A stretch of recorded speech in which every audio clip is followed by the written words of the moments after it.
திரு ராஜ்மோகன், கட்சி ஆரம்பித்த உடனேயே முதலமைச்சராக நினைக்கிறார்கள் என்று மறைமுகமாக விஜய் விமர்சித்திருக்கிறார் முதலமைச்சர். உங்க கருத்து?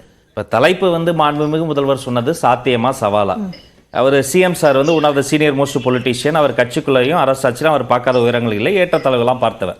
அதனால ஒரு சீனியர் மோஸ்ட் பொலிட்டீஷியன் அவர் சொல்லுகிற பொழுது கான்ஃபிடென்ட்டா சில வார்த்தைகளை பயன்படுத்த தான் செய்வார். இது சாத்தியமான்னு கேட்டா ப்ராபபிலிட்டி எல்லாத்துலயும் இருக்கும், ஆனா சவாலான்னு கேட்டா ஆமா ரியாலிட்டி கொஞ்சம் சவாலாக தான் இருக்குது.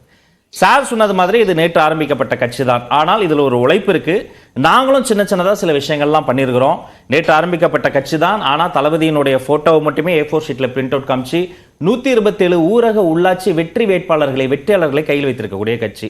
நேற்று ஆரம்பிக்கப்பட்ட கட்சி தான். பட் இன்டர்னலா ஒரு ஃபேர் நேர்காணல் நடத்தி மாவட்ட செயலாளர்களினுடைய உட்கட்சி நடத்தி உள்ளாட்சி தேர்தல் களமும் சட்டப்பேரவை தேர்தல் களமும் ஒன்றாக இருக்குமா? அதுவும் இதுவும் வெவ்வேறு இல்லையா? டெஃபினட்டா வேற. அது ரெண்டுத்துக்கும் நடுவுல புதுக்கோட்டையில நம்மளுடைய தோழர் ஒருத்தர் அவர் மாமன்ற உறுப்பினரும் வந்தாரு. அங்கெல்லாம் நேரடி அரசியலில் ஈடுபடல, விஎம்ஐ தான், மக்கள் இயக்க பணி தான். ஆனா அதிலிருந்து மக்களுக்கிட்ட ஒரு ஈர்ப்பு சேர்ந்ததுக்கான ஒரு சின்ன அரசியல் புரிதலின் அடிப்படையில ஒரு உள்ளாட்சி தேர்தல் எனும் போது அங்க இருக்கக்கூடிய ஒரு லோக்கல் கனெக்ட், அந்த அடிப்படையில அங்க இருக்கக்கூடிய பிரதிநிதிகள் தேர்வு செய்யப்படுறாங்க. அங்க கட்சியோட சின்னம் என்பது கூட அந்த அளவுக்கு பயன்படுறது இல்ல அப்படின்ற கருத்தும் கூட பெருவாரியாக சொல்லப்படும். அப்படி இருக்கும்போது அதை நம்ம சட்டப்பேரவை தேர்தல் அந்த அடிப்படையில தாவேக்காவுடைய வெற்றி நிச்சயமாக கிடைக்கும் என்ற நம்பிக்கை வெளிப்படுத்துறது சரியா? இல்ல, அந்த தேர்தலில் ஜெயிச்சதால சட்டமன்றத்தில் ஜெயிப்பாங்க நான் சொல்லலையே. நான் பேசாத வார்த்தைகளை இட்டுட்டு இருப்பேன். நான் சொல்றது என்னன்னா அதை வேலிடேட் பண்ணணும். அதுவும் ஒரு சாதனை. நேற்று அதாவது லிட்டரலா நேற்றே தொடங்கல கட்சி. அதுக்கு முன்னாடி ஒரு வெல்ஃபேர் பாலிடிக்ஸ்ல இருந்தது, ஒரு ட்ராக் ரெக்கார்ட் இருக்கு. அவருடைய உயரத்துக்கு சிஎம் உடைய உயரத்துக்கு இது அப்படி இடது கையால் புறந்தள்ளிடக்கூடாது. நாங்க எங்களுடைய தலைவர் சொல்லி கொடுத்தது ஒண்ணுதான். நாங்க வெறுப்பு அரசியலே பண்ணல, எதிர்ப்பு அரசியல் பண்ணோமா? ஆமா, அது பண்றோம். எதிர்க்க வேண்டிய இடங்கள் எதிர்க்கிறோம். நாங்க தனிமனித தாக்குதல் பண்ணல, டீசென்ட் அட்டாக் தான் பண்றோம். சோ ஒரு ட்ராக் ரெக்கார்டு சொல்கிற பொழுது ஊரக உள்ளாட்சி தேர்தலில் வெற்றி பெறுவது வெற்றி தாமா. அது ஒன்றும் சாதாரண விஷயம் கிடையாது. அதுல அது சாதாரணம்னு சொல்ல அந்த கிழமை இதுவும் ஒன்னான்னு நான் கேட்கிறேன். அது ஒண்ணு இல்லைன்னே நான் சொல்லிட்டேங்க. ஆனாலும் அதை நம்ம புறந்தள்ள முடியாது, அதையும் வேலிடேட் பண்ணும் தான் நான் சொல்றேன். கட்சி தொடங்க மாட்டாங்க நிறைய பேர் சொன்னாங்க. அந்த ஆறுடங்களை அடித்து உடைத்து கட்சி தொடங்கி கொள்கை விளக்க மாநாடு நடத்தி கொள்கை தலைவர்களை சொல்லி வெளிப்படையாக பிஜேபியை எங்களுடைய கொள்கை எதிரின்னு டிக்ளேர் பண்ணி, இப்போ இவர் தோழர் சொல்லும் போது சொன்னார், கவர்னர் கோர்ட் கூட்டிச்சு, பிரைம் மினிஸ்டரே திட்டினாரு, சிஎம் திட்டினாரு. ஆமா, முதல் கொள்கை விளக்க மாநாட்டில் கவர்னர் பதவியே வேண்டான்னு நாங்களும் எங்க பங்குக்கும் அதை பேசணும். ஸோ அதையெல்லாமும் நீங்க கன்சிடர் பண்ணணும். இன்னைக்கு இளைஞர்கள் அதிகமாக அரசியலுக்கு வராங்கன்னா புதிய அரசியல் புதிய சக்தியாக இருக்கக்கூடியவர்கள் மீது ஒரு நேச்சுரலான ஒரு ஈர்ப்பு இருக்கும். அதையும் நீங்க கன்சிடர் பண்ணணும். இன்னைக்கு கவர்மெண்ட்ல இருக்கக்கூடிய டேட்டாவின்படி புதிய வாக்காளர்கள் எத்தனை பேர் வராங்க, அத்தனை வாக்காளர்களை நோக்கி நாங்க வேலை செஞ்சுக்கிட்டு இருக்கிறோம். இந்த கட்சிக்குள்ளார இன்டர்னலா அவ்வளவு மீட்டிங்ஸ் நடத்துறோம். அரசியல் பயிலரங்கம் நடக்குது. பரந்தூர்ல ஏர்போர்ட் அகதிகள் என்ற ஒரு விஷயம் உருவாயிடக்கூடாது என்பதற்காக எங்க தோழர்கள் அங்க போய் ஸ்டடி பண்ணி அதை கன்சல்டேட் பண்ணி தலைமையில சொல்லி அவருக்கு அவ்வளவு கெடுபிடி இருந்தது. அந்த கெடுபிடிக்கு நடுவுல வந்தார். அதை இன்னொரு ஊருக்கு போக முடியல. பட் அடுத்து வேங்கவேலுக்கு போறதுக்கு ஒரு முயற்சி பண்ணார். அடுத்து பல விஷயங்களுக்கு அவர் வரதான் போறார். ஸோ இதுக்கு பின்னாடி ஒரு ஸ்ட்ராங் ரிசர்ச் அண்ட் வெறுமனே ஃபிங்கர் பாயிண்டிங் கிடையாது. அதுக்கு ஒரு சொல்யூஷனும் சொல்றோம். ஒரு குறைந்தபட்ச சொல்லு, ஒரு மறு ஆய்வு செய்யுங்கன்னு சொல்றோம். ஸோ இவ்வளோ செய்கிற பொழுது வெறுமனே நேற்று ஆரம்பித்து முதலமைச்சர் கனவு, ரெண்டாவதுங்க முதலமைச்சர் கனவை காணக்கூடாதுன்னு ஒன்றும் கிடையாது, சட்டம் கிடையாது. நேற்று கட்சி ஆரம்பிச்சாலும் அதிகாரத்தை கைப்பற்றுவதற்காக தான் அரசியல் வாக்கரசியலுக்கே வந்தார் பேரறிஞர் அண்ணா. அதனால எல்லாருமே அரசியலுக்கு வர எல்லாருமே அதிகாரப்பற்றுவதை நோக்கி கனவு காணலாம், அது தப்பே இல்லை. கனவு காண்பது சிக்கல் இல்லை. இப்ப 2026 அதை சாத்தியப்படுத்த முடியுமா என்பதுதான் கேள்விக்குள்ளாகுது. ஏன் அப்படின்னா கட்சி தொடங்கி 8 மாதங்களுக்கு பிறகுதான் கொள்கை அறிவிக்கப்படுது. அதற்கு பிறகுதான் களம் சார்ந்த விஷயங்கள்லையும் அல்லது அரசியல் சார்ந்த கருத்துக்களையும் திரு விஜய் வெளிப்படுத்துறார். இப்போ அதுல இருந்து கிட்டத்தட்ட 1.5 ஆண்டுகள் 2 ஆண்டுகளுக்குள்ளாக நடத்துற தேர்தலில் முதலமைச்சர் ஆயிட முடியுமா என்பதுதான் எழக்கூடிய கேள்வியாக இருக்கு. கட்சி ஆரம்பித்த அன்று இரவே கொள்கையை சொல்லி அடுத்த நாள் காலையே மன்ற நிர்வாகிகளே அப்படியே போஸ்டிங் போட்டு ஒரு பேப்பர்ல கூட பாலிடிக்ஸை முடிக்க முடியும். அது அல்ல மாற்று அரசியல்.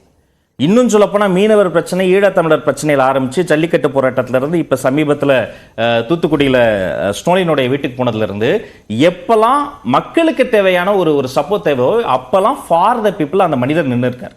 அவர் இதுவரைக்கும் நின்ன களங்கள்ல சத்தம் இல்லாம வாய மூடி ஜல்லிக்கட்டு போராட்டத்தில் நான் கண்ணால பார்த்திருக்கேன், கர்ச்சிப்பை கட்டிட்டு அவர் உட்கார்ந்துருக்கிறார்.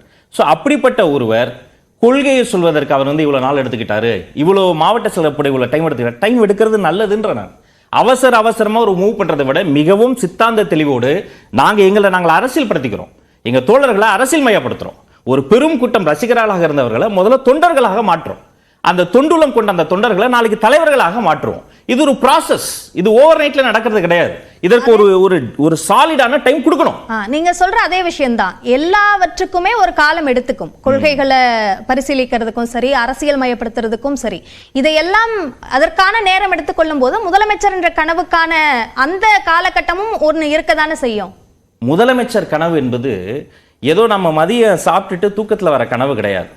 நேச்சுரலா மக்கள் மத்தியில் ஒரு குறைந்தபட்ச வரவேற்பாவது இருக்கணும். சாதியை தாண்டி, மத விஷமிகளினுடைய பிரச்சாரங்களை தாண்டி ஒரு நல்ல தலைமையின் கீழே எல்லாரும் சேரலான்ற ஒரு குறைந்தபட்ச ஒரு குட்வில் இருக்கணும்.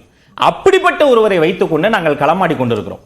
யாரோ ஒரு ரேண்டமான பர்சனாலிட்டி கிடையாது. அவருடைய துறையில் அவர் உச்சம் தொட்ட ஒரு மாமனிதர். அவருக்கு கீழே வந்த மனிதர்களை எல்லாருமே அரசியல் மயப்படுத்தணும் ரொம்ப தீவிரமா பயிலரங்கங்கள்ல இருந்து பல்வேறு இன்டர்னல் மீட்டிங்ஸை பார்த்து நடத்தி கொண்டு இருக்கும் மனிதர். அப்ப பொத்தாம் பொதுவா நீங்க கனவு கண்டீங்கன்னா 6 மாசத்துல பண்ண முடியாது, 1 வருஷத்துல பண்ண முடியாது, கிடையவே கிடையாது.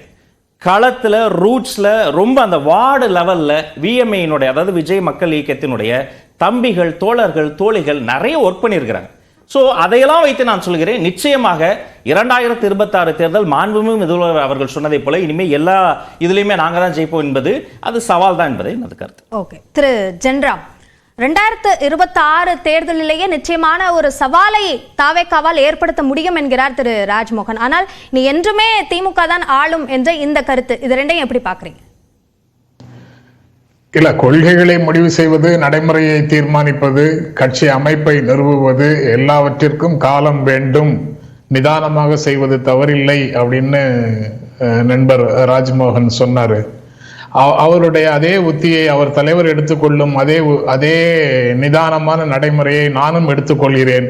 2026 தேர்தலில் இவர்கள் பங்கேற்று இவர்கள் மக்களுடைய நம்பிக்கையை எந்த அளவுக்கு பெற்றிருக்கிறார்கள் என்பதை பார்த்த பிறகு அவர்கள் கட்சியை பற்றி, அவர்களுடைய நடைமுறையை பற்றி நான் கருத்து சொல்லலாம் என்று நினைக்கிறேன்.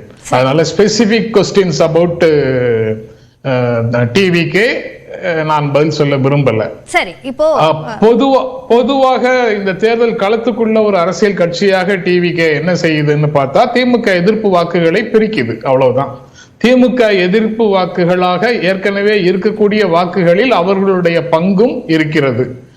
திமுகவுக்கு எதிராக இருக்கக்கூடிய அண்ணா திமுகவை 2ஆம் இடத்திலிருந்து பின்னுக்கு தள்ளி 2ஆம் இடத்தை நாம் பிடித்துக் கொள்ள முடியும் என்ற நோக்கத்தோடு முயற்சி செய்வதாக மட்டும்தான் நான் நினைக்கிறேன். மற்றபடி அவங்களுடைய செல்வாக்கு என்ன, மக்களிடம் எவ்வளவு தூரம் இருக்காங்க, திமுகவுக்கு த்ரெட்டா சவாலா போன்ற எந்த கேள்விகளுக்கும் பதில் தேவையில்லை. முதலமைச்சர் ஸ்டாலின் 2026 வெற்றி சாத்தியம் அப்படின்னு நான் நினைக்கிறேன். தொடர் வெற்றியும் சாத்தியமா இல்லையாங்கிறது, மற்றவை மாறாமல் இருந்தால்ங்கிற கண்டிஷனோட, மற்றவை மாறாமல் இருந்தால் அதற்கு பிறகும் தொடர் வெற்றிகள் சாத்தியம். அவர் ஏற்கனவே அவர் பேசும்போதே அதை பத்தி குறிப்பிட்டிருக்கிறாரு. கண்ணுக்கு எட்டிய தூரம் வரைக்கும் எதிரிகளே இல்லைன்னு ஆணவத்தோட சொல்லக்கூடிய நபர் இல்லை நான்.